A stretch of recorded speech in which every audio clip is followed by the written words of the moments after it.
November 18. The rain continued. And whatever things you ask in prayer, believing, you will receive. Matthew 21:22. His daughter was desperately ill. Modern drugs were unknown, and those that were commonly prescribed were sometimes poisonous, claiming lives instead of saving lives. Physicians could offer little hope or help. Frances Howland had rheumatic fever. There were fears she might die. But the family knew what to do.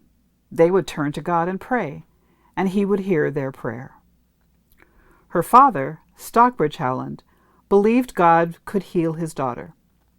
The believers who gathered in his home fervently prayed that God would restore the young woman to full health. After they had prayed, someone asked if there was a female present who would be willing to go upstairs to encourage Frances to get out of bed.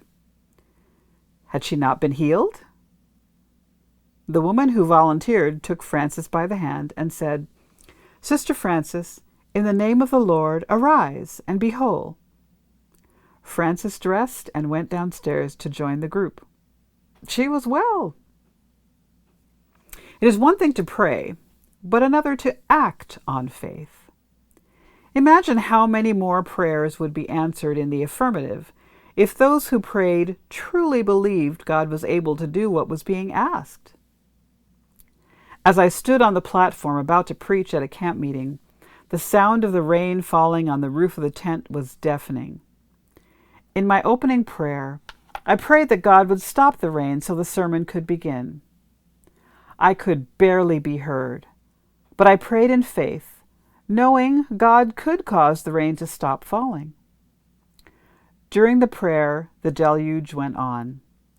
But at the exact moment that I said, "Amen," the rain stopped immediately. Not long afterward, I was speaking at another camp meeting where reports showed there were bad storms in the area. The rain thundered down on the tin roof of the auditorium. As before, I prayed God would stop the rain. But this time, in the back of my mind, I felt it was unlikely the rain would actually stop. I prayed a half-hearted prayer. The rain continued.